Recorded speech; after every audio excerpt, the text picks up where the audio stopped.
पिछले एपिसोड में आप लोगों ने देखा महादानव एक बच्चे को खाने के लिए उठा लेता है, जिसके कारण लोग बचाओ बचाओ चिल्लाने लगते हैं। तभी लाल परी आकाश मार्ग से गुजर रही होती है। जब लोगों की चिल्लाने की आवाज सुनी तो वह नीचे आई। तुम सब गांव वाले इतने परेशान क्यों हो? और ये दानव कौन है? और इस बच्ची को क्यों उठा रखा है? लाल परी जी, ये काल परी का गुलाम है। इसको खाना नहीं देने के कारण ये इस बच्ची को खाकर अपना भूख मिटाना चाहता है।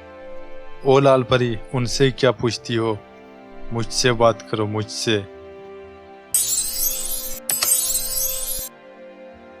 देखते ही देखते लाल परी बड़ी हो जाती है। तुम जो भी हो चुपचाप इस बच्ची को छोड़ दो और यहाँ से भाग जाओ। इसी में तुम्हारी भलाई है। मेरी भलाई के बारे में तुम मत सोचो। तुमको अपनी जान प्यारी है तो बीच में मत पड़ो, और हाँ, सुख से रहना चाहती हो तो काल परी की गुलाम बन जाओ। दोनों में कुछ देर बहस होती है। इसके बाद लड़ाई शुरू हो जाती है।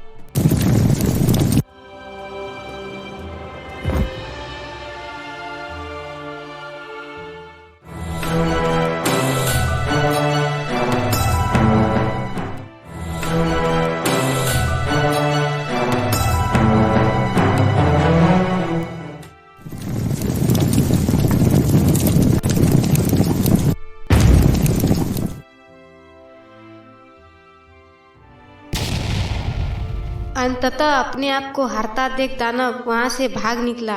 परी भी उसके पीछे जाती है। आखिरकार वह बचने में सफल रहा और काल परी के पास पहुंच गया।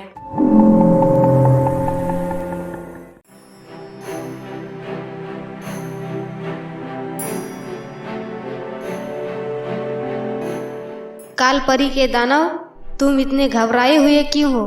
काल परी, मैं आपके काम में लगा था, लेकिन वहाँ लाल परी आ जाती है और सारा किए कराए पर पानी फेर देती है। बाद में हम दोनों में लड़ाई शुरू हो गई और मौका देख मैं वहाँ से भाग निकला। क्या तुम पीठ दिखाकर भाग निकले? क्या तुम नहीं जानते जो डर गया सो मर गया? अब तू भी मर जा। काल परी, मुझे और एक मौका दे दो। इस बार मैं नहीं चूकूंगा। काल परी का वसूल है। हारे हुए को मौका दे देती है, लेकिन भागे हुए को नहीं। इसके बाद काल परी अपनी जादू से दूसरा दानव बुलाती है। मेरे लिए क्या आदेश है काल साम्राज्य की महारानी? ओ काल परी के गुलाम, तुम जाओ और देखो वहाँ क्या हो रहा है।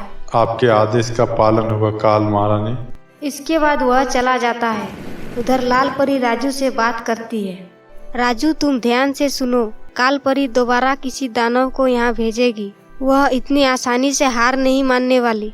लेकिन हमने उसका क्या बिगाड़ा है? वह हमारे पीछे क्यों पड़ी है? तुम लोगों ने उसका कुछ नहीं बिगाड़ा है, लेकिन वह पूरी दुनिया में काल साम्राज्य स्थापित करना चाहती है। पूरी दुनिया में पाप और अधर्म फैलाना ही उसका उद्देश्य है। इसलिए उसके जाल में न फंसना और न ही उससे डरना। जो भी दानव आए उसका डटकर सामना करना।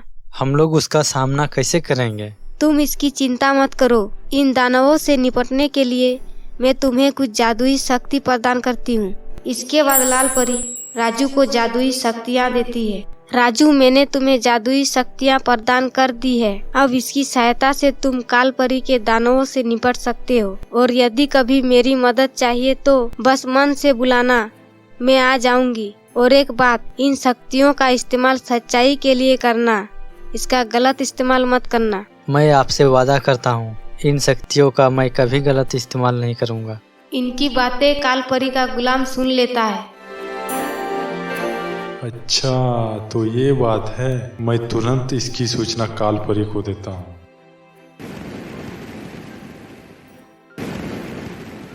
दानव ये सारी बातें जाकर काल परी को सुनाता है। अच्छा, तो लाल परी जादुई शक्तियाँ बांटती फिरती है मुझे हराने के लिए। इस लाल परी को तो मैं देख लूंगी। पहले तुम उस राजू को उठा के यहाँ लाओ।